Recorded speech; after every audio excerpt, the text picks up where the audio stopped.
Another episode of the Blathering Live, but we got a special guest. I'm Cat Napzok. If you're watching live, I appreciate you. If you're watching later, I appreciate you as well. If you listen on the podcast version, I very, very much appreciate you. And a new episode of A Napzok File will be out this weekend. Why? Because I got all my work done. I got work done. I'm ahead of schedule, which is why we're going to have a fun show tonight. And I'm not drinking. I don't often drink, but I like drinking for this show. Why drink in the comfort of your own home? Why not drink on air? That's apparently my life. But not drinking tonight. I've got some energy. Not even energy. It's like a hydration drink. I shop at the grocery outlet now. I talk about it in my stand-up act. And you don't know what you get until you show up to the store. It's called Hero Cosmic Blue Raz. I don't even know what it is, but here I'm drinking it. We got calls. If you want to call in, here's how you got to do this. Okay, you have got to become a channel member here in the YouTube channel here, and then you get a post. There's the community tab. There's a post in which I drop the link. I take your audio, and then if you're a Patreon supporter at patreon.com/catnapzok, the link goes up there as well. Not putting in Discord right now, just putting in those two locations.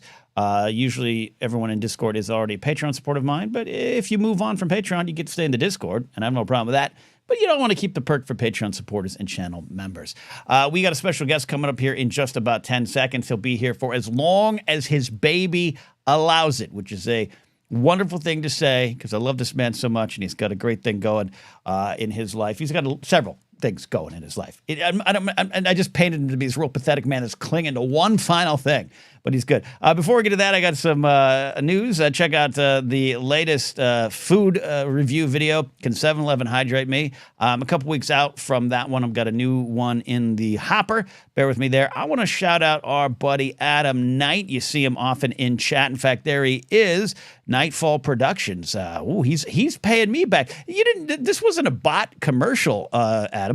Adam's got a great book series out there, but hey, sick of vampires and zombies and your urban fantasy? Meet Joe, a modern-day nightclub bouncer battling street gangs, corrupt officials, body image, and crippling debt while learning to live life in overdrive. Relatable characters, realistic problems, fantastical results.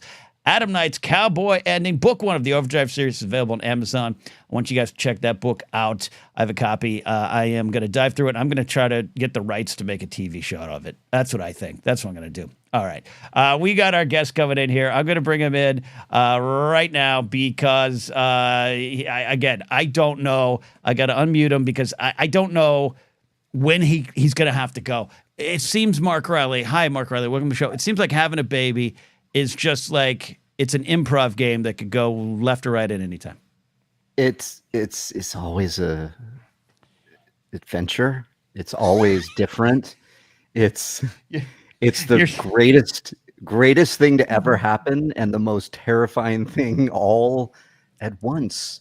I want to have, we can have a serious conversation. We go anywhere in the blathering, but you started that conversation because I know, I don't want to give too much information, but Julie and JJ are taking naps right now. And you answered that with the calmness of a parent who's like, I have some alone time and I'm going to spend it online. It's very true. It's when I get some things done because I know that I have a little bit of time. I prep dinner. That's what I usually do when they're napping this late in the day. I prepped dinner. I did some work. I had to do some more work. I work at home, but I got some laundry done.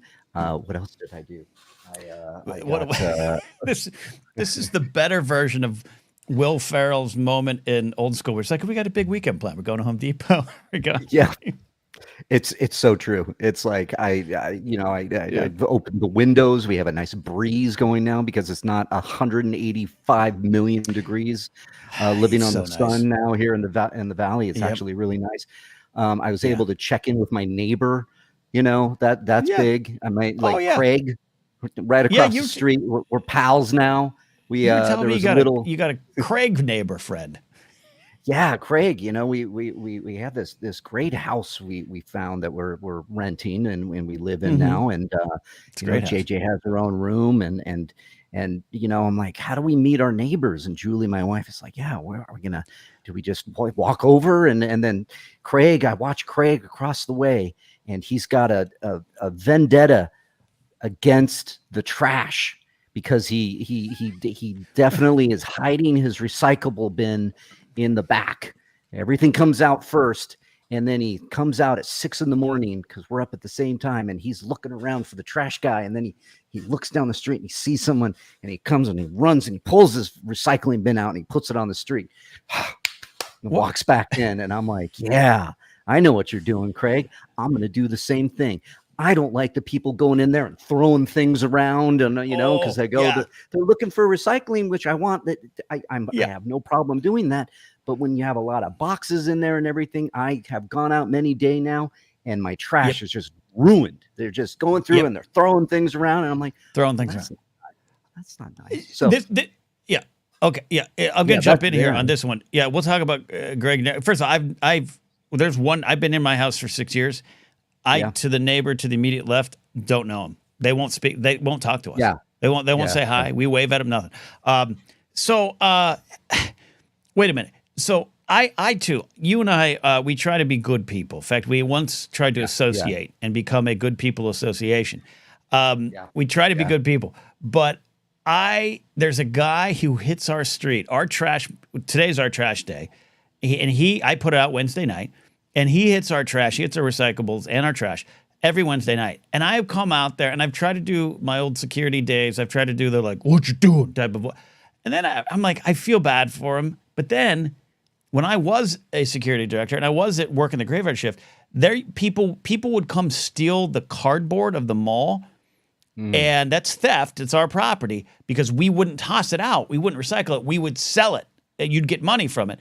And these people who were doing the recycling, stealing, were living in like mansions. Like it was a whole ring. So I'm now dubious of the guy, and I'm with you and your neighbor. Maybe you, me, and your neighbor Craig can meet up and talk about recycling. I think we should. I saw there's a guy that rides around on his bike and goes into all the trash and makes a mess of it. And I'm like, oh, well, that's okay. He's making a living. And then I'm on a walk with the dogs, the wife, the baby, and I walk by, and this guy comes out of a beautiful home that is 3 streets over, and gets on his bike and goes on his and I'm like, wait a minute, he lives right there. Does he like put dirt on his face? Does he like turn into Rickety Cricket from It's Always Sunny? Like, is he just pretending? Is this a gig? Should we be doing this? I don't know. He had a gate. It opened up, and he gets on his bike, and I'm like, "You have a gate?" I don't have a gate. Oh. I love that there. We got a lot of people excited to check it in. We got super chats. We got Jared saying funds for Cat and Cat to watch DS9. Keep dreaming. Yeah, keep dreaming. Plume's got the right idea. Keep that ridiculous, unlikely dream alive. You make this one dreamer. Thank you for super chat. Also, Adam Knight saying super chat. I saw you signaling in the background. You got to go, or do you have? No. They're up. I was just saying hi. I was making sure everything's okay. I would like to show the little one, and if I can, if it's allowed, we'll let mom decide. I'll let mom decide. Mom needs to decide that. Laserbolt Video in chat says this is really interesting. It says, hey, Riley, I bought my first drone after watching one of your videos. Laserbolt has my favorite drone channel. Yeah. Oh, that's right. He's got a great channel. Man, Ken, you've been telling me to do that. It's like, God, I haven't flown my drone in so long. I mean, I had great aspirations, but then, there's only so much time in the day. You and I have been slugging it through not only the entertainment world for 25 plus years, both of us, in different ways, but the digital media world since 2012. That's, of course, famously now where I met you. I remember coming over. I met up at Buffalo Wild Wings, and you, Makuga, and Justine Marino were there, and I was like, great. And then like 2 of you went over to the show. I was like, what the hell's happening? But now we're friends. We've overthought this for too long, man. I've said this before. The channel that's of mine that's showing the most consistent growth and is now a partner channel is my ASMR channel. Yeah. You need to start the drone footage channel. Yeah. I weighed out a lot of things when in programming my time, and people who know me, and I know what I want to do, because I wear my heart on the sleeve, and I tell them, and it finally came down to, I'm going to write. I got to spend the extra time writing, and that's what I've been doing. You know, that's kind of the main focus. Has always been the main focus, Yeah. and so that's where I turn to because oh, here we go. Wait a minute. Uh-oh. Everybody. There's somebody here that wants to say hi. We've got it right here. Oh.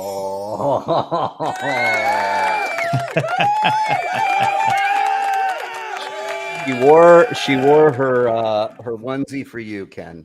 Oh, that is a great Star Wars onesie. Look, that's Compliments how of one Eric Bass and Kelly Bass. All the Star Eric Wars and Kelly onesie. Bass.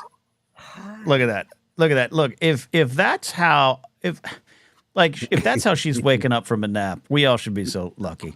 Like, who does this? Dude, who wakes up like that? She's Did she have I'm biased, but the most beautiful thing I've ever seen. I mean, look, at the time. it's a every parent's going to say that, right? But I have seen this tiny human in person, and this is an adorable, like historic level adorable baby. Yeah, she came out pretty much ready for Gerber, for the ads, a full campaign. I mean, I've had friends. You're going to kick my computer over again. She's going to be a soccer player, I think. That's okay. She disconnects you. I'll get it. I figured. I'll figure it out. That's amazing. Yeah, she. I had one of my. Facebook is horrible and great all at once, but I love the connecting with people. And when I post pictures of her, she's already podcasting even better than me. But I had a friend 30 years, and she went, "No way that baby came out that cute." That's true. It's true. So she's the happiest kid I've ever seen. No, I haven't been around her with a lot of people around. This is keep going. Just keep going. I like she's looking confused. All you got to do, JJ, all you got to do is start grifting. Just start grifting. Yeah, just smile at that. Start grifting. Yeah, just sling that microphone around. Start grifting. Start telling lies right now for money. You'll make a great podcaster. Exactly. What's today's outrage? Oh, yeah? Oh, Agatha all along? Oh, no. Was there a female lead? Oh, no. Ooh. She did grab that microphone like it was dinner. So, Yeah, she is definitely... we were at the doctor the other day, and she got her shots, which is the worst thing in the world. And she, I'm fixing the bow. Mama said, fix the bow. And she, is it wrong? Hold on. And she immediately recovered after the shot. Yep. And because there was the hanging things down there, with the stethoscope and the this and and she's she just loves that. Oh my God. Yeah. Future shill here. Future Star Wars show right there. I love it. That's beautiful. That's beautiful. She's I'm not gonna make you. I'm not gonna make you cry because I know it's more than possible. What's it every day? What's it like? You wake up. What's that one moment of yes? What's it like every day? It's every day when I wake up. I'm usually it's funny now. Turned into we've changed positions. She used to always wake up before me, but now I'm up at about between 6:30, 7, there's that window there. Yeah. But today I'll give you the example. I got up about 6 and I was doing some work and I was hanging out and whatnot. And baby and mama slowly got up about 15, 20 minutes later. And when she comes out with mama, her smile when she sees me, smiles every time, just that's it. Kills me. It kills me. It's this smile that absolutely melts me. Her laugh is like music. It is, I miss her. I go out and I think about her face. I think about her looking at me and smiling. And I lose my mind. I cannot handle how much I adore this child. Yeah. She is, she is so happy, which makes me so happy because, and I tell Julie this all the time, this is a house full of songs and music.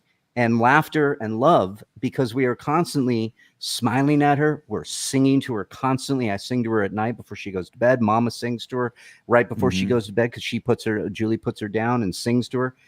Sings to her in the bath. You know, are you familiar with the band Guster? Yeah, absolutely. Guster is one of her songs is The Captain, and I change it to match the lyrics for JJ. And when I sing that song, she loses her mind. I dance with her. I go, hey, we're gonna dance. I go, da da da, and she's, you know, and she is so happy. And I think it's just a comment on the fact that we just try to be as loving as possible. I mean, I feel like the first words out of her mouth are going to be, I love you. And I just can't live without her. I am so in love with this child. Now, don't be disappointed if the first words are like USC football, but you know, you wouldn't. Yeah, and she's already a USC fan. Yeah, she's already got the gear. It's amazing. It's amazing, and then she's very interested in the world now. The microphone. Yeah, how old now, Fish? How many months now? She's now 6 months. She's half a year old. She's 6 months and some change. She looks. Yeah. I don't know the scale. I can tell you in Chihuahua scales, but that is for 6 months. She's ready to like drive a car. She's moving around. She's I don't know moving around. She's threatening to crawl. She's turning over. She's able to turn over. Mm-hmm. She's talking a whole lot. I feel like it's any day now. She's gonna say her first word. But she lets you know when when it's like. We have a big old playpen in the middle of the living room, and she's like, if you get out of eyesight and she doesn't like that, she'll and you come over. What's up, baby? What do you need? What do you need? Love that. Love that. She's I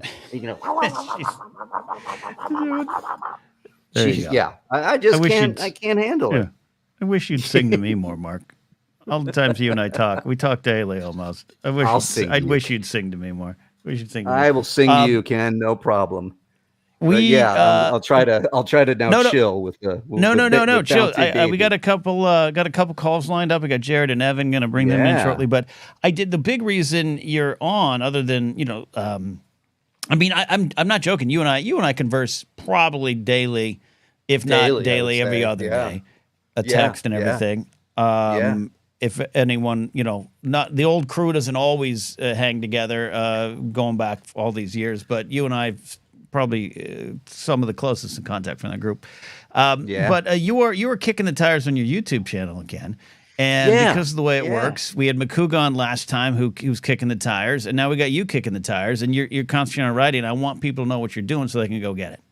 Yeah, well, I mean, I wish I could stream more. I mean, like I said, I kick the tires. I see a few folks in here that would come and hang with me, and I just started playing video games and doing that because I realized they took away my monetization because it was dormant, and so I was like, I got to get something going, and then, but it occurred to me that what you doing? You want to? What you doing? It occurred to me that I wanted to go back to what I just want to do, and I remember putting out a little poll and being like, you want me to talk horror movies, you want me to talk movies, or you want me to talk about writing? And overwhelmingly they're like movies, and I'm like, all right, I'm going to talk about writing. Because writing and the movies is all coming hand in hand. But what I want to do that makes me, I might have to give her to you. It's all right. She's not distracted us. She's gotta eat too. So okay. As long as, she's not. She could stay all the time you're on because she's adorable. You know what? I just need to rework this position here. Hold on. We need to get you like.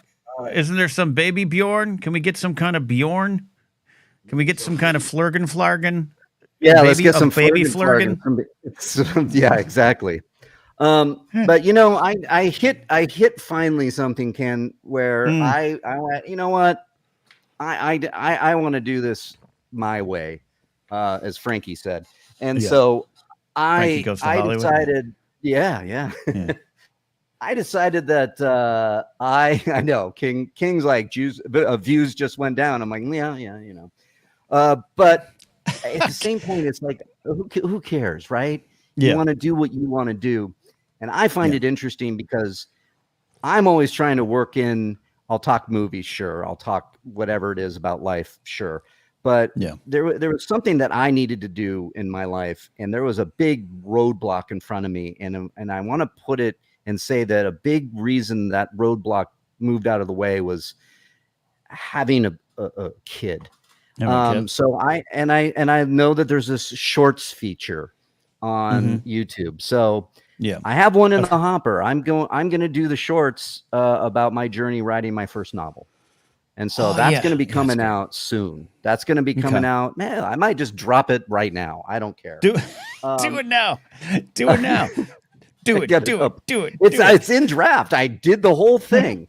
And it's fun and it's funny and it's 55 seconds. And it's like, it's just like, what is it like to first break through that fear? What is it like to, set a goal and do something every day, where I just told myself, I'm going to write 1 page a day of my novel. And, based on C. Robert Cargill is the writer of Doctor Strange and Black Phone. And he's a talented MFer. And he tweeted this in 2020. He was like, if you write 1 page a day and there's 365 days of the week, and you do just all the working days, you would have 1 novel, you'd have this, you'd have it. And I always, that was always in the back of my head, because I would go weeks without writing, let alone 1 page. And then I did, then 2021 rolls around, he tweets it again, then 22, he tweets it again. And I'm like, this guy, stop it. You're making me, damn it. And I wanted to break through that. And so I finally did. And I went, I don't care what it is. I'm going to write one, no matter what, I'm going to write 1 page a day. And I sat down and I wrote 1 page. And then the next day with 2 pages. And then one day it was 5 pages. And then another day I wrote 7 pages. And I did that every day. And I have this here, Ken, damn it. I have this. When I started. Okay. Oh, that's what you've written? Well, it's all here. Oh, okay. You've only written, I thought you're like, look, here's all the things I've written. It's a Post-it note. Yeah. Okay.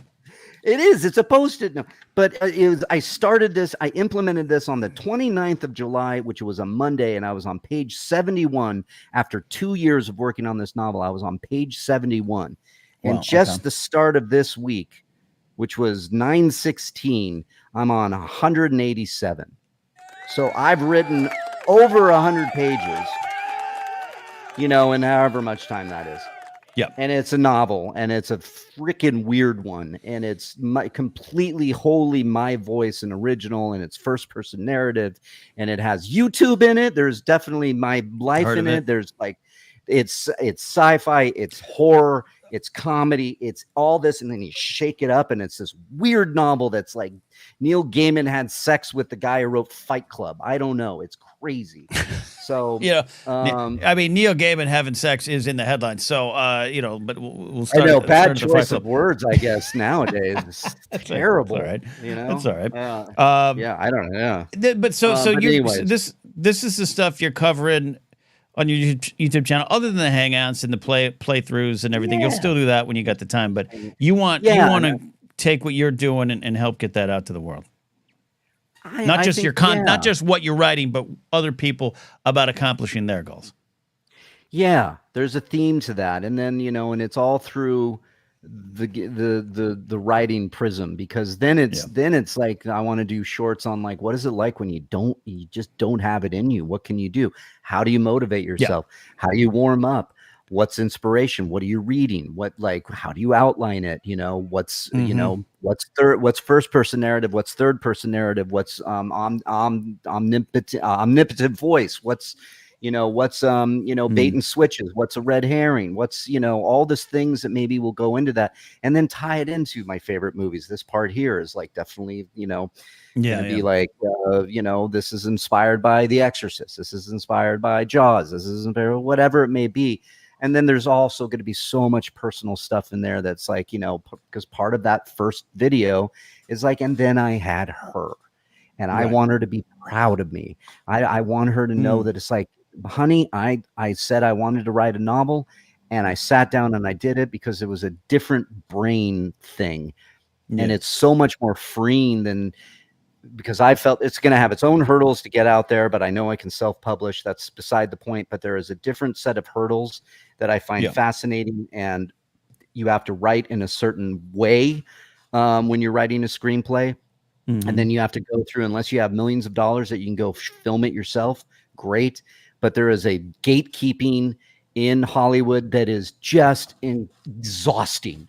That is so exhausting nowadays, where you are given notes, or you say no because of this or X, Y, and Z, or this, or, you know. And I remember taking this freaking long weekend class near the airport in a freaking weird Hilton hotel, where I sit down and pitch my idea to this agent, and they go, well, have you thought about writing it as a book? Because it has to have they don't want original ideas most of the time. They need IP, right? Yeah. And so I'm like, I'm going to write what I want to write. And this idea is, again, just fucking batshit. Sorry. Now I'm dropping an F-bomb. It's fucking batshit. It's nuts. And it's, I love it. So I'm going to drop those shorts, and I'm going to do it every once in a while in between all my producing gigs, because that's what pays the bills. But I said I would write 1 page a day. And so when baby and mama go down for the first nap, it's usually around 8 o'clock in the morning, and I get about an hour in, and I write anywhere from 1 to 5 pages. Like I wrote 3 pages today, and that's great. It's beautiful. That's great. I love it. It's inspiring. It's about getting up and doing it. And you and I have been in this business long enough, in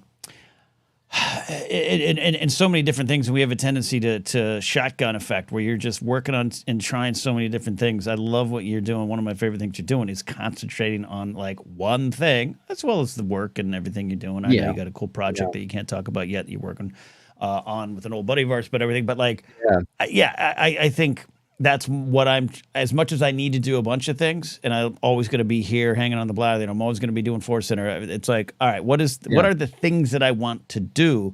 And then you got to do them and got to find that passion, because once the passion burns off, and that's when it usually dies, and has died in the past for my career in some places. Yeah. So I love what you're doing, and I love the lesson. I think people will take that lesson. It's hard to keep up this passion in the minefield that is Hollywood. I have 2 scripts that are done that I now send out and send into contests, and I see what I have, and I have one that got a great write-up on the blacklist, and then a producer read it and said, "Now this is terrible." They didn't say that, but they said, but I took it that way. And I said, okay, well, that's not for you. So it is what it is. You just got to keep going, because somebody's going to finally do it. Wherever I break in, great. And I read in the chat here, the gatekeeping in the novel publishing world is awful too. Oh, sure. I'm sure it's just another set of headaches and but it's something you want to do. Rejections. But at the same point, I know I can self-publish this thing and get it out there. It's a little harder to self-publish a screenplay, I suppose. I suppose you can. Here's my script. Read it. Why don't you just throw your own contest? The Sherman Oaks International Screenplay Contest, and first and second place, Mark Riley. Yeah, and I've read your scripts. You're a great screenwriter, but it's all about finding the right producers and everything. Mark, we got some calls I want to get to here, but we also got some important questions. Are ready for some life-altering questions here. Lauren Romo, happy birthday to Lauren Romo. Birthday was this week. When did I text Lauren Romo? Was it today or yesterday? I think it was yesterday. It was her birthday. Has Ken converted Mark Riley into a Fortnite player yet? I haven't. I haven't even tried. Yeah, you don't have the time for it. That's what I know. I know. You don't have the time for it. I don't. When I do play, it's usually just in my own little confines, and it's most likely the new college football game where I just play USC football over and over. Yeah, again. or you're Madden golfing. You're a good gamer too. I played football Madden with you too. Like you'd be good at Fortnite. By the way, so I'm back into golf. You and I are supposed to be on the golf course soon. I was like, I'm going to do? I'm going to get the latest Tiger Woods golf game. They discontinued it. They lost the rights, or they took the rights. Like the Tiger Woods 23 is the last one. No, what's the new golf game to play? I mean, I guess I'm just playing that. I played that today. That's how I warm up writing. It's literally it's for I play a $17. I think couple. I'm gonna get Yeah. it. Yeah. Get it. It's really fun. But if they discontinue, that's a bummer. I was waiting for the next one Bummer. because I did do one EA Sport one that was another golf game, and that one Yeah. wasn't very good Wasn't good. compared to the Tiger Woods one. Yes. Because I played Tiger that. Woods It's like addicting. Tiger Woods about 10 years ago. I played a Tiger Woods golf game and it was great. Yeah. So I play against people online and try to beat them, or they it's like I'm like 50-50. Sometimes I win. Oh, I'll Sometimes I play lose. against you, but I won't play with strangers online. Yeah, All right. yeah. We got a super chat coming in from Brady, 8984M. Got to go to an early Joker 2 screening. Wish I could have called. Hi, Mark Riley. Nice. Love all y'all on the old show. Glad to see y'all getting congrats on the baby. So there you go. Well, let's get a call in here. Make sure I'm on the right call screen. I am. Steve here, our resident sports guy here. Steve says EA PGA Tour is the quote continuation of the old Tiger Wood games. Tiger just isn't the namesake anymore. All right. Oh, okay. All right. I'll try it out. I mean, as long as it's EA, EA is great. The college But football I might just get addicting. I might get Tiger Woods 2023 for $17 and call it a day. I didn't hit the range this week, so I need to get back on the range. All right, we got some calls. Jared the Tie Pilot is calling in here. So Mark, this is it. These are live calls. These could go anywhere. Jared, welcome to the show. What's on your mind? What's going on, guys? Greetings, Mr. Yodi. Glad to see you out and about in the world, and congrats on the little Padawan. Thank you. She is definitely my Padawan. Definitely. But I appreciate you actually being on the show as a screenwriter, because I've been an indie filmmaker, like no budget, micro budget in my little world of Massachusetts for, I'm getting old, 20 years now. But, but I've finally got like my life a little stable enough where I'm going to try to expand to bigger movies and whatnot. And as a director and a person who sucks at screenwriting, what would you like a director to approach you with a story idea, or just what's something you would appreciate being brought to be like, hey, I need a script? Yeah. Because you mean like a director who approaching me as a writer? Yeah, like if I have like a story idea for a horror movie, like villain A is doing A, B, and C. Do you think you could turn that into 90 minutes? Yeah. I mean, I would always start with the visuals. And, I was actually talking to somebody today for a project I'm working on. And we were trying to talk about the shots and we're talking about like the influences. And he like spoke my language, like Jaws and like I said, we got to do the Evil Dead shot. And he's like, oh my God. And he riffed on that. And he goes, Devil's Rejects. I remember that. And he told me about the filming process they were doing. And so I really respond to like movies that are comparative to that. And then what's the original kind of thought or angle behind it? You know what I mean? Like what is your story hook? That is going to set it above the rest, twists and all, if there is one, but no need for that. I mean, I just think painting the story as best as possible. If you can't write it, then it's like and depending on your budget, obviously, if it's nothing, you want to get that writer to share in your vision, so that they become as passionate as you, and they go, well, damn it, now I want to write it. It's like it's like pitching backwards, I would say. Usually I'm the one pitching, pitching. Yeah. Jared, have you had I'm the one saying, go for it, Ken. Sorry. Yeah, no, Jared, have you had success or struggles with trying to find writers? Is the genesis of your question? You said you suck at screenwriting. Some would argue James Cameron does too, and he just tweeted today, I've got 3 of the 4 highest grossing films, so talk to me about your dialogue after you make your films. Exactly. Jared, where do you go with it? It's a combination of just being in my area, trying to find local guys, because I like to support my local film community, but and it's also being able to put together that good pitch, because when I say I suck at screenwriting, if you read a script of mine, it's basically just the edits and not really dialogue, because I can't I think as a cinematographer before I think in dialogue. You know, I'm the opposite of the Yeah. Kevin Smith. I will move the camera in awesome ways, but I don't know what the hell they're going to say while walking down the street. Right. Yeah. No walk and Yeah. talks. Okay. Yeah. All right. All right. So yeah. Yeah, So I mean, to Mark's point, then Jared, you just gotta, as much as your vision, you can get down and pull in a writer that connects with that vision. Easy. So that's how it's Hollywood such an works. easy thing. So I just move to LA and say, "Here you go, Mark," and then we make $1 million. That's how it yeah. supposedly was supposed to work. Yeah. That's how it Somebody works. lied to me in film school. I don't know. It's like, yeah, Hey, I dropped out of film school, so I hear you. Yeah. Yeah. That's all right. it's That's all film right. school, college. major. I was a theater major with a minor in film. I learned everything by just jumping into a job. I was none of lied it to was by from my college. I was lied to by my film school, because I was like, when I signed up, I'm like, listen, I don't want theory. I don't need to know why Citizen Kane is awesome. I just want to learn how to use all the equipment. And what did we do for 4 months? Talk theory. Yeah. That was a big one. Yeah, big one at SC for me. Big Lou agrees. Everyone lied to me in film school. Jared, thanks for calling in. Thanks for the question. I appreciate it. Maybe one day we'll do a round of pitch Jared ideas. People can pitch ideas to you for their horror films, and you can. As long as you and Ken watch DS9, we got it. Nope, never. I'm out. All right, done. All right. Is that Deep Space Nine? Is that what there's a running bit, and Jared is so generous. He wastes 2 of his own dollars to create a fund where me and my buddy Ken Plume will watch all the episodes of Deep Space Nine and do a show about it.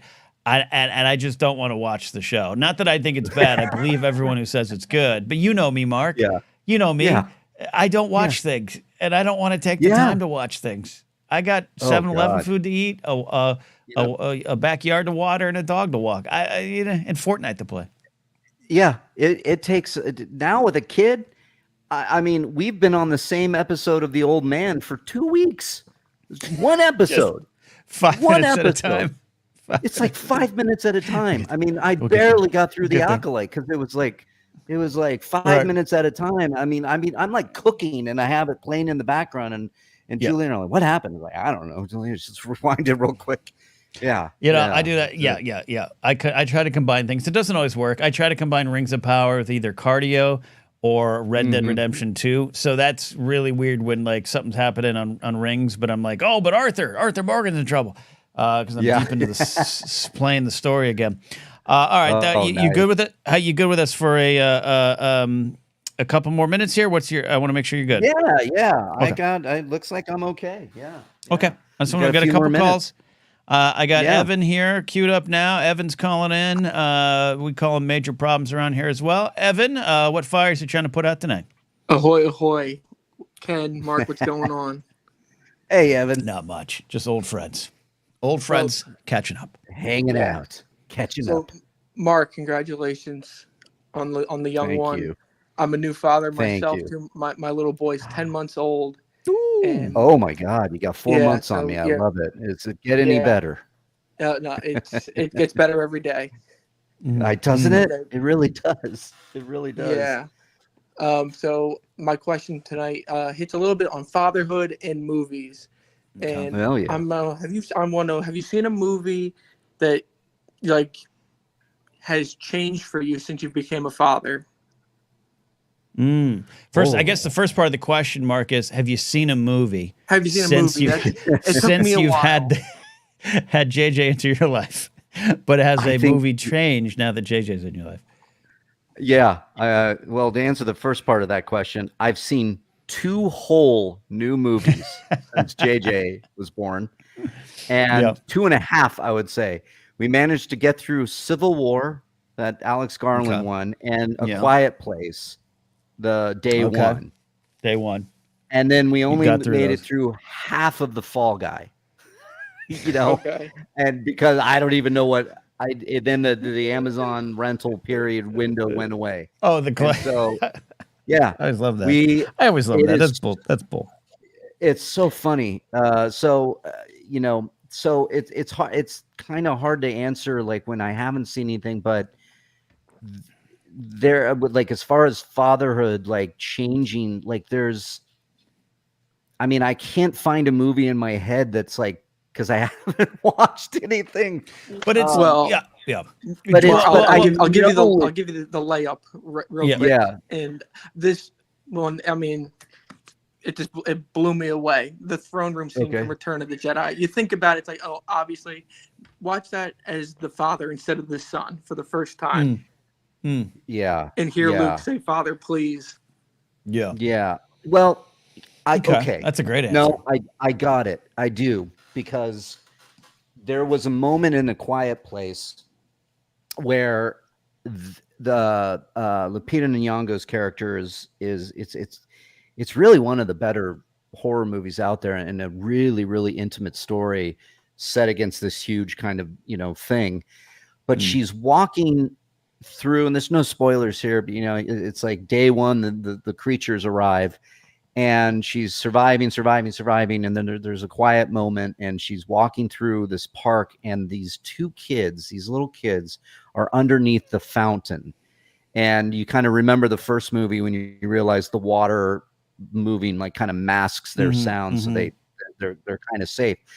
But I audibly gasped because I was so enthralled by the story, because of these kids and the danger that they were in, because of what it feels like for having a kid now. I just went, oh my God. There's, and that transfers now to a lot of things that in news or there was a high-speed chase, and this idiot pulls out the baby, and I just literally, like, my gut just dropped. I was like, oh my God. And there was a game, and another one was the Game of Thrones, the House of Dragon. There was early on, there was a big scene where there was I think if you've seen it, you know what I'm talking. I don't want to do spoilers, but I had to turn away because I was so disgusted.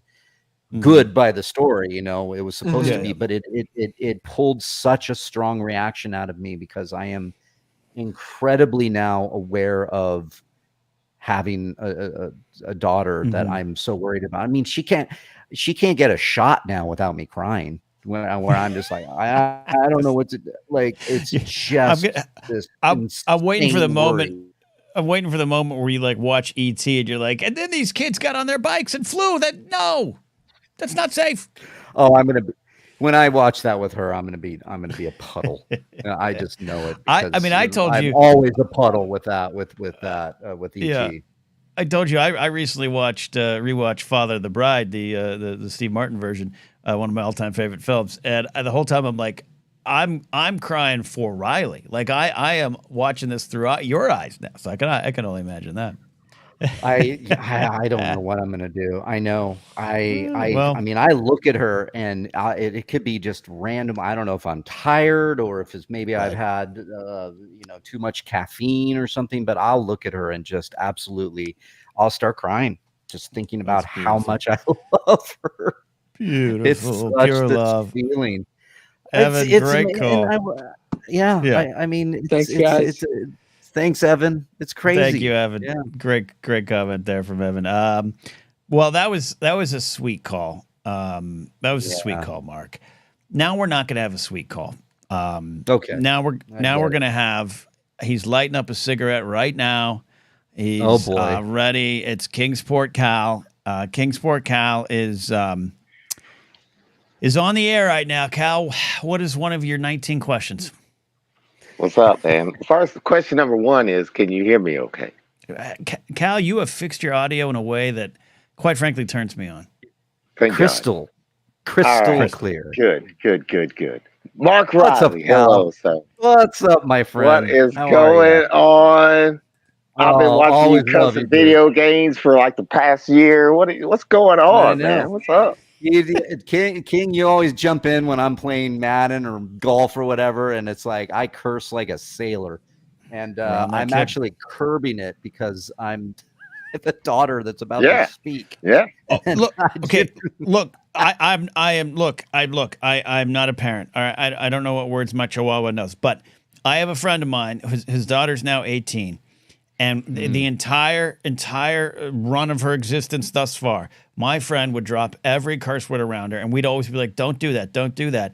And you know what happened, Mark? She's the most polite, thoughtful, smart, doesn't use those dirty words around us type of kid. You know, so maybe you start dropping F-bombs now. It's going to happen inevitably. I mean, there are things that I'm going to try to keep, but it is inevitable. But yeah, but I definitely don't want the first word to be, you know, fuck. That's not going to happen.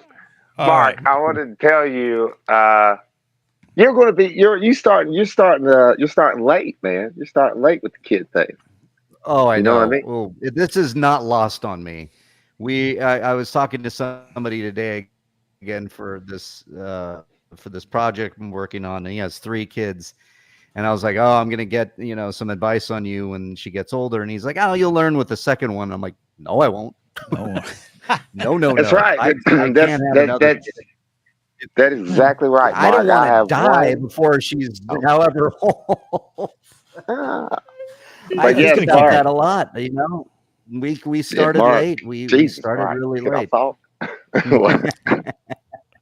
I go dark sometimes.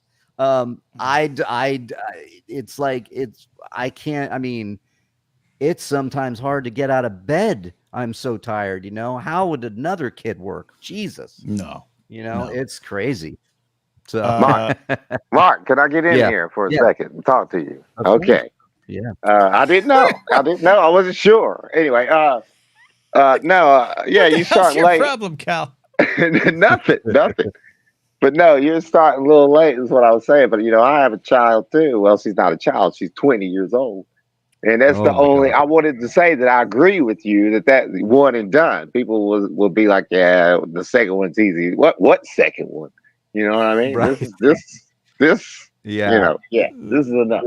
But yeah, she turned out really good, and we cussed around her, so I think it'll be fine. That's fair. But, she's gonna sooner or later she's gonna have to learn, and I'll probably curse, and Mama will curse, and it's gonna be all right. Hey, dog, shut up. No, keep those dogs going. Sorry. All right, Cal. That's what. All right, what is your? I'll give you a second question because that was a great, thoughtful question.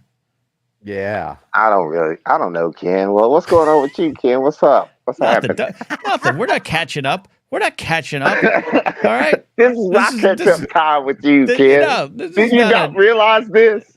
This is not a shoot that shit podcast. All right. This is a radio program. You got a question for me? I'll answer it. All right. I can't think of anything. Okay. But I'm just glad to see you. I'm off today. I'm glad to see you. I'm glad to see Riley. Glad to see you, Riley. And I hope your return, or if you want to call it that, I don't think you did go away for a little bit, but you've been back for a while. Yeah. But I hope your return is good. I'll be there. You know that. I'll check you out. I will be. Thank you. I'm still subscribing to the channel, of course. But anyway, I'm going to do a live stream sooner or later. It's like hell yeah. It ebbs and flows with baby, you know. It's like, you know, we finally got a schedule, and then all of a sudden she's teething, and then we got a schedule, and then she got her shots, and she was uncomfortable all night, and then, you know, projects are all over the place. So I'll be there, of course. Well, you keep writing like you do. I'm looking forward to buying a novel from you someday. If Ken can do it, you can do it. As I would say that. If that no talent schmoes no news guy can write a book, you can too. Yeah. All right. Apparently, I should write a book. No, that's funny. You should. You got a lot to say. You wrote a book. All right. There you go. All right, Cal. Love you, man. Love you, man. Thanks for the call. You know how hard it is. I mean, I fell into mine with Mango, and you know, it's not a money making venture at this point.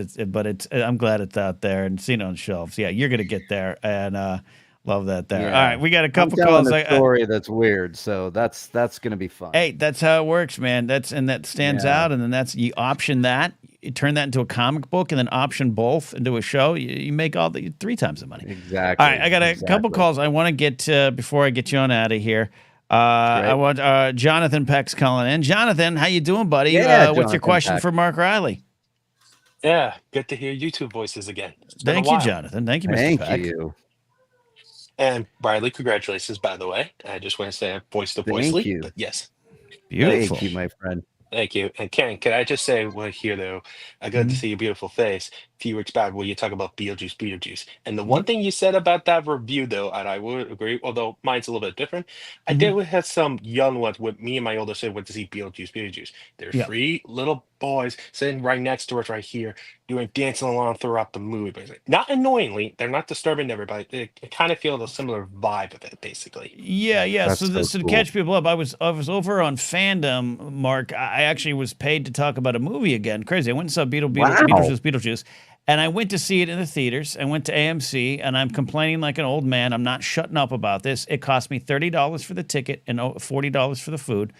And I went there and I got, like I always do, I got the back row, far up corner. I want to see who's coming in and out of that theater. I want eyes on everybody.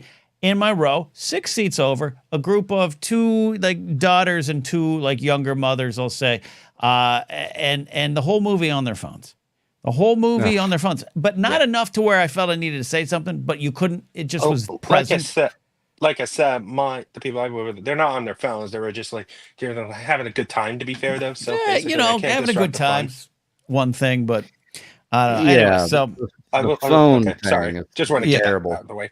But yeah. Anyways, Jonathan, what's your question for Mark? Well, both of you of sorts. Sure. It's more a sort of a movie related, although it's more of a comedy thing because comedy guys can. And basically, Mark's funnier than me. Okay then. You should see him play a clown. He's a lot more funny as a clown than I am. Okay, all right. My question is, okay, I led my older sister a book live from New York, or I can't know the whole title of it. It's from, it's from the history of SNL. And the reason and she wanted to read it because like 50th season of the show, the SNL movie's about to come up like a month. And by the way, I'm going to a film festival when Jason Reitman is going to be there in the Middleburg Film Festival. We're going to plan to screen the movie there. So basically one there. And I want to ask you, or maybe both, it depends, maybe Ryan might add on to this. What advice should I give my sister before delving into the book? She knows some stuff, but I feel like from very fascinating journeys of it. Into the history of Saturday Night Live. The advice, younger sister, I'm assuming. Older, actually. Older sister. Okay. Anyone who's about to take the dive, that comedy is made often by complicated people. And the history of Saturday Night Live is a history of complicated people coming together to make great comedy. And so some of the stories you read are going to shock you. Some of them are going to be like, yeah, I heard that already. And some of them are going to be like, ooh, I don't know about that. And that is part of the allure and lore of SNL that I think our generations, Mark, are just a little bit more used to. Like we used to celebrate Bill Murray for kind of how much of a-hole jerk creep he could be. That was part of his appeal. And now that's changed. So that's my thought. Mark, your thought? I mean, as far as I think I'm just as far as learning about SNL, I guess I was a little confused by the question. Like, you want to just I was start originally a deep going to dive? Ken now. Like, if you know anything about it, it's like your advice. Should I tell my sister before delving into that book? Oh, I mean, God, I think that there are like different years of Saturday Night Live that, depending on how I don't know, it's like I live for the Chevy Chase years, the Bill Murray years, the John Belushi years, the Dan Aykroyd years, the Jane Curtin years, the early stuff because of the history of it. It's fascinating to me. My favorite movie of all time is Jaws, mostly because I know the history of making that movie, and that movie had no business being as good as it is because the shark sank to the bottom of the ocean and they just had to figure it out. Saturday Night Live is so funny. It had no business being that funny when you knew what was going on in the back. You know what I mean? Like with what some of the actors are doing. That's a great answer. That's a great answer, Mark. But I thought for a second you were about to say I love Jaws because land shark. I thought you were going to connect it all. Oh, Chevy and I Chase, land shark and Jaws. And you know the one thing again, my sister. Yeah. You know the one thing my sister. Okay. I asked my sister a couple months ago. It's like, what part of the book you're more fascinated to delve into? And maybe it's a little brief. She was curious about the Farley years when he was on SNL, though. She was more fascinated about that. No, and that's a big part of it, and that's kind of my point, because that's then you start going through the eras. Yeah. You know, and you have like you know, the Sandler years, you have the Farley years, and the David Spades. You have, you know, Eddie Murphy. Eddie Murphy as Buckwheat. I watched that over and over and over again when he sent his 3 times like Una Banca. And it's just the question. Yes, they're all here. Panuna Banca. It's so I lost my mind. But Ken, you bring up Jaws. I mentioned Land Shark today. On that call, we were talking all of it. And then like the John Lovitz, Tom Hanks. I did that today with my wife. I went, hello. Goodbye. All right. Jonathan, thank you for the question, man. Let us know what happens when your sister reads that book. Okay, man? And also, one last thing. I forgot to mention one last quote, and I found it more fascinating, kind of more resonant to my question, though, is like, Lorne Michaels said over the years, like different many iterations for decades, like he's always for their favorite cast member generations of people watching shows for their teenage or high school to college years, basically, and found that more fascinating because every time they had that statement over and over again, where I was a good cast or bad cast or not developing the standards, I always found that more fascinating because kind of more accurate what I was watching the show. Though I was sort of like the Lonely Island years with Fred, Bill Hader, Jason Sudeikis, Kristen Wiig type of thing. So basically, and I love those. It's kind of accurate to my statement to that. Yeah, no, absolutely. They always say that your favorite bands, your favorite SNL cast, usually your high school, college years, because you're developing. I love it. All right, Jonathan, thank you, buddy. Appreciate that. We have got a couple more. How are you doing, Mark? How you doing? I have to bounce. I do. Okay, you have to bounce. It's it's time for dinner, and baby's eating now. Can you believe that? I mean, this is a good thing. It's a good thing the baby's eating. Totally good. Yeah. I asked for 30. You gave me 60. So let's do it. You got to roll. But again, your YouTube channel is still under your name, right? Because I want people to find out, follow, and get the live streams. Yeah, and stuff I think it is. It's So Mark Riley Roundtable is this at Riley Around. You can find it there. I plan on uploading a short. I swear to God, I'm going to do it. What are you waiting for? What are you waiting for? I don't know. It's like I feel sometimes I get scared that the algorithm like buries all the stuff because there's not a lot of activity on that. But I just want to get it will, But I want to get it out there and just be, happy to know that I'm following what I've always said is like I just want to follow my dream and get this book written, and I thought I'd share the journey with it via shorts and live streams, and the live streams will be all encompassing that, and then you can come on and talk movies with me as well. So absolutely. I'll stop by over there. Always great seeing Mark, says Laserbolt. That is it, everybody. Say goodbye to Mark Riley. We'll do it again. Mark, give my best to Julie and JJ, please. And I will, give my best to your neighbor Craig too in the recycling problem. Oh yeah, Craig's on a mission, man. He I will. Ken, always good hanging out with you. Let's go play 9 holes in Van Nuys. Let's do it. We're gonna do Van Nuys golf. Right, it's gonna be good. It's gonna be good. Mark Riley, I'm kicking him. I kicked Mark Riley out because I want him to go have dinner with his family. There you go. This has been a lot of fun so far, but we're not done. We got a couple calls lined up. And King's Workout says, "Ken, if Mark can raise a child, so can you." No, that can't happen. Not going to happen. Medically, not going to happen. All right, so we got a little bit of sports talk here coming right now, and this is going to be a painful one. Steve is on. I know you wanted to maybe talk to Mark too, but Steve, what's going on? Ken, I just wanted to send my condolences. I'm sorry. I know it's going to be tough to enjoy Sundays for the next few weeks, but we're all thinking about the real well-being of your quarterback. I think thinking big picture, let's just make sure his brain is okay, and let's just go from there. How's that? Look, this of course, for those who aren't familiar, we're catching up with the Miami Dolphins here.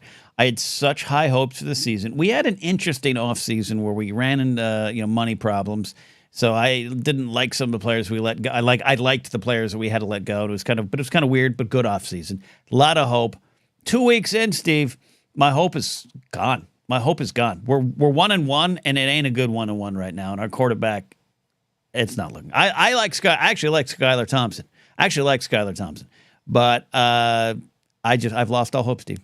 Well, that was my first question. Do you want or expect them to go find another answer at quarterback? I mean, you signed Snoop Huntley, Pro Bowl quarterback. Snoop Huntley. Do you expect them to try to go do anything else? I mean, what do you like about these? Have you heard anything about these sniffing around Bryce Young rumors? Like, what do you want that plan to be? Mark Ellis had the answer I wanted. Ryan Tannehill is out there. Let's go ahead and do it. Let's bring Tannehill back. Ryan Tannehill have his Nick Foles moment? Yes, that's what I wanted. I wanted to come back like Flacco with the Browns last year. Just show up in in jeans and sandals. I'm here. Can I play? I liked Tannehill. It was the last time I was watching regularly. Was his first couple years. I'm okay with it. I actually like Skylar Thompson. I like his leadership, and I like how he throws the ball. I actually think he throws a tighter ball than Tua. Just Tua's got timing where maybe he doesn't have that yet. I want Tua back. I want him to play again if he's healthy, obviously. If not, maybe time to hang it up. But I think stand pat. I think we're gonna. We're at least missing 4 games with him, maybe more. I think we're gonna go at least in the next 4 games. We're gonna go 2-2. Well, we're gonna have the opportunity to prove that, because as you remember, last time we were here, we picked games with you and Josh, and we have the results from that endeavor, and then we have 5 new games for this week. You didn't do so bad. I mean, if you bet money on these, you at least broke even. You were 2-3, so you had the opportunity. Yeah, you were 2-3 on the week for week 1. Obviously, no show last week, so we didn't do week 2. Josh was 3-2 week 1, so he does have that over you. You'll have to give Mark these picks and see if he can pick any of these, and we can basically have we'll just keep track of all the Blathering picks and see who does best at the end of the year. But I've got 5 games for you here, including the Dolphins. We'll roll through these and we'll move on. Okay, sound good? Let's do it. I love it, Steve. Go. You're the best. Game number 1: Chargers plus 1.5 at the Steelers. Chargers at the Steelers. Oh, we're taking Steelers. I'm not as good with the points as Josh is, but I'm taking Steelers and the points. Is that a correct answer? Plus 1.5 for the Chargers means that if you're betting the Steelers either have to win the game, or if the Chargers only win by 1 point, because they're plus 1.5, if the Chargers only win by 1 point and you bet the Steelers, you win your money. There you go. Okay. Ken is on the Steelers. On the Steelers. You're getting 1.5 points. There you go. So game number 2. Packers plus 2.5 at the Titans. Remember, Packers, no Jordan Love.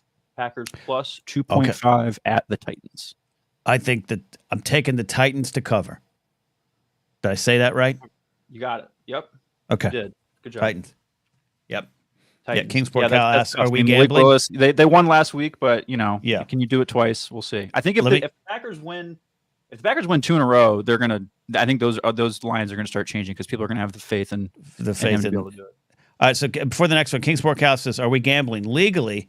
We're not gambling. We're just talking sports and the teams we like, Cal. All right, Steve, hit me number 3.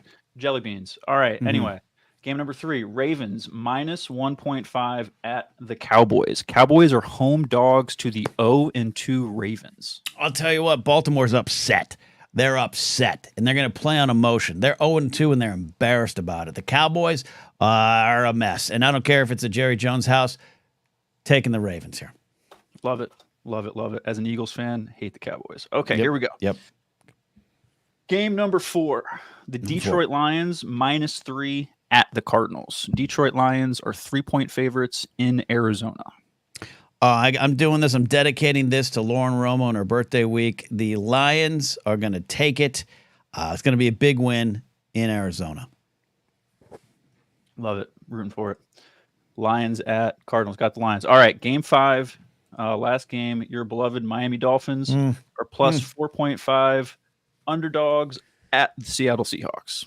We're the underdogs. Oh, man, people at Seattle.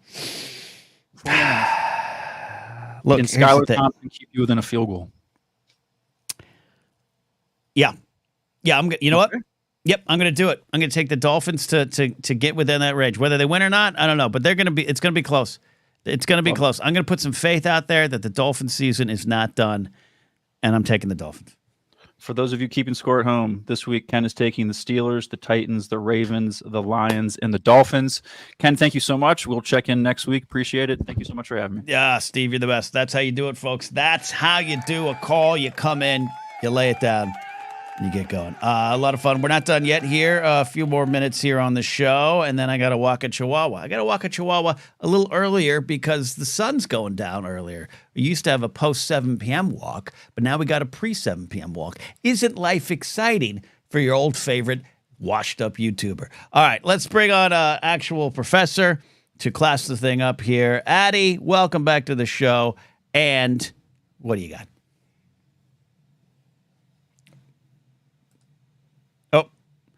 Addie, you muted your mic. There you go. Welcome back. There you go. I'm going to ask a very strange question because it's on my mind because I've got some big plans this weekend. Okay. What is do you have a favorite memory that involves surprising a good friend? Ooh, surprising a good friend. Yeah, okay. I'm trying to, no, that wasn't a surprise. I thought I was like, yeah, there was that one time that friend showed up in Vegas. That was not a surprise. Because I don't do a lot of surprise parties. Grace does not like surprises, so we don't do that. I'm trying to quickly run through 48 years of life, Addie. I remember my dad's surprise 30th birthday party. I was a youngster, and it was one of my earliest memories, but I didn't have any part in that planning. Man, what's yours? So I can think. I'm doing, for the second time in my life, I'm doing a weird and spontaneous thing. The first time was when I flew across the country to surprise my best friend for her bachelorette party. She had no idea it was coming. Love that. And we even told some fibs that made it seem like there was no way in hell I was going to be able to be there. Love that. This weekend, I am similarly going to surprise my other best friend for her baby shower because she had a baby during COVID. So there was no shower. So she's having another baby. And you usually don't get second baby showers. And so she's getting a baby shower, and her husband and I have been in cahoots for the past 4 weeks. Because I am going to be there, and she has absolutely no idea. This is great. He's actually gotten himself into trouble a couple times on my behalf, keeping this secret. She wanted to nest, and he wouldn't let her because it meant I wouldn't have a bed to sleep in. Yep. So you got to lie. You got to get the lies going. Got to find a way to do it.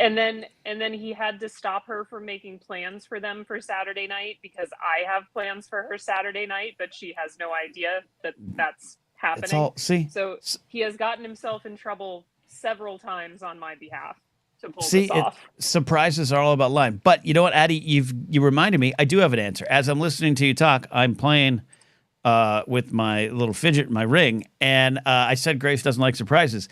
There's one surprise I did pull off when I asked for her hand in permanent engagement. It was 2021, and it was still kind of in that pandemic-y kind of vibe, masks and all that stuff. And I had a birthday, and we had known something was going to, show up. It was on the horizon. But I invited all friends over, invited some of her friends, that should have been a clue, but she was caught off guard.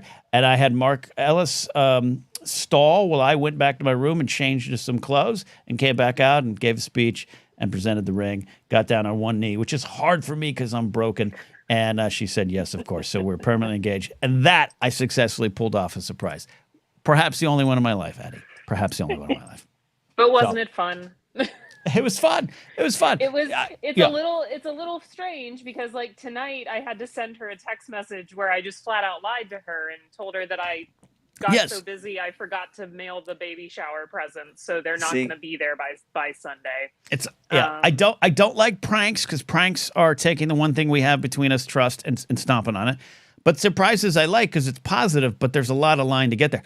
And I'll tell you what, Mark Riley just threw a surprise birthday party for Julie not too long ago, and I did attend it, but he gave us the option, come early to be part of the surprise or come later. And it was a busy Saturday. I didn't want the stress. If I was going to ruin it, I figured I would totally ruin it. So I chose later. So even then, surprises I try to avoid. Yeah, I don't like the lying part, but the joy on Saturday is going to make the lying worth it. And it's also, I consider it's not lying. I'm telling little fibs to get me there. Tell them fibs. Your moral fiber's intact. Well, good. Now you got me thinking about all the things in my life that I didn't. I gotta have better recall in my life, Addie. That's what's going on here right now. People ask me questions. I gotta remember. Addie, thank you for the question. Thank you for all your work with the kids who are the future of us here in this world.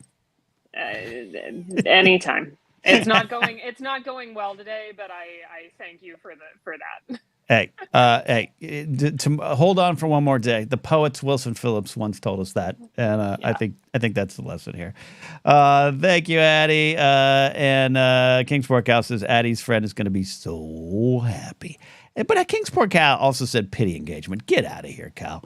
I'm going to fly to Kingsport, Tennessee, and I'm going to go to Cheddar's, and I'm not going to let you order anything. You're going to sit there and watch me eat. Man. Oh, I forgot this one, super chat from Jared, who was going to ask what Mark's favorite Star Wars ship is. I don't want to answer for Mark, but I'm pretty confident it's the Millennium Falcon. Laserbolt says, those fake lottery tickets always piss me off. I would never talk to those people again. Yeah, I don't like pranks, man. I know some people love them and they're fun in their mind. It's the one thing we have left in this world between us all is trust in a friend. And if you pull a prank, especially those elaborate pranks and everything, like, what are you doing to me? What are you doing to me? I don't know. All right, almost out of here. We got one more call queued up. Unless you guys want to call in, you know how to do that. You become a channel member. Or you support at patreon.com/Ken Napzok. Also, little business. So Pop Rockin' Radio is back on. I am not doing it live on Mixcloud anymore, but what I am doing is it's a pre-recorded show that's actually on the radio in Pennsylvania, Newcastle, Pennsylvania, on Hall of Fame Music Radio, and it's Sunday nights at midnight, and you can listen anywhere. You don't have to be in Newcastle, Pennsylvania. You can listen anywhere via the TuneIn radio app and some other radio apps. I have to get a full list, like radio app. There's like Radio Box and Radio app. The channel, the radio station streams there, and then I'm also putting them up on my Patreon page. So if you become a supporter, any member, you get to hear the music playlists that I put together, and it's a radio show. It's me being a rock and roll DJ man, but it's on live, Hall of Fame Music Radio, Sunday nights at midnight, 9 Pacific. That's one thing I'm doing there as well. So if you'd like to support, you can support and watch and listen. What's this Big Lou? Pretty sure was asking his favorite relationship. Oh, yeah. Okay. Is that what it is? Favorite Star Wars ship? Then it's going to be Han and Leia as well, too. That's what it would be. I'll speak for Riley on that. All right. We got this call. I know he was trying to call Mark Riley, but Riley had to go, and that was it. Right. Once the baby calls, Mark Riley got to go. But Jake Yakovet is here. What's going on, buddy? What's your question tonight? What the hell is Newcastle, Pennsylvania? It is a township in, I think, East Pennsylvania. Has at least one arrested January 6er that was arrested there in Newcastle. But it's a little nice little quaint town, not far from where John McCouga grew up. Who the fuck is John? Sorry, I promise I will not cuss anymore. Don't cuss anymore. Who is John McCouga? That is Josh McCouga's father. How dare you, sir? How dare you, sir? How am I supposed to know that? Because look, Kingsport Cal knows. Kingsport Cal knows. All right. What's your question? You fool. You scoundrel. I didn't have a question for you. I had a question for Mark, and Mark is not here anymore. Ask the question for Mark, and maybe we'll get a written response from Mark later in the week. Now, well, you were talking about Saturday Night Live. Yeah. Right? Yeah. So what is it? Season 50? Coming up on season 50. Yeah, September 28th, I think. So the first musical guest is my guy Jelly Roll. Jelly Roll. I've met Jelly Roll. Are you a fan? He has a lot of talent, Jake. He has a lot of talent. I've seen him perform live. I was there at the Shinedown show in Anaheim a couple years ago with Mark Riley. Got to meet Jelly Roll backstage. He was supporting them and brought his daughter out on stage. It was a great thing. Seems like a great guy. Everyone loves him. Not my style of music, but I think he's got a great voice. I think he's the real deal. And he's blowing up to a new level, and this SNL thing is part of that. That's fair, man. So back in 2007, I was there at his first paid show ever. Nice. And we helped blow him up, and I ended up traveling throughout the Midwest with him. Nice. During his initial tour. So that's my guy. Like that's my dude. Man. Why is he named Jelly Roll? Why is he called Jelly Roll? He said it was the dumbest thing that he could think of. I mean, asked and answered. That is and as a fan of Jelly Rolls, I got no problem with it. I just wonder. The first time I'd ever heard his name was Eric Bass of Shinedown was saying, "Oh our buddy Jelly Roll's coming out." And I was like, "Excuse me, what now? What did you just say?" Yeah, he literally said it was the dumbest thing that he could think of, and he actually got sued by Waffle House a few years back. It came out on Jimmy Fallon because he had a mixtape called Whiskey, Weed, and Waffle House, and Waffle House sued him. They're like, Really? "No, you can't use our shit." I mean, that's Waffle House should lean into that. Waffle House that should be the logo. That should be the mantra. Well, I mean, especially now. Yeah, absolutely. With like how much he's blown up, but that was his first foray into fame. Was he got sued by Waffle House? Hey, because he had a mixtape called Whiskey, Weed, and Waffle House. I mean, it's a good life, Whiskey, Weed, and Waffle House. I don't know why. That's no. I know he's got. That was my 2000. Whiskey, Weed, and Waffle House. It's a good decade of dominance began right there for you. And I know he's a good dude too. I know some of his story. Like I said, I met him, gentleman of a guy. So I'm very happy when artists get to go to that next level. And we got a few of them on SNL 50 this year that are blowing up in that way, becoming iconic, and it seems like he is. So, Jake, Ken, I love you. I love you, brother. Thanks for the call.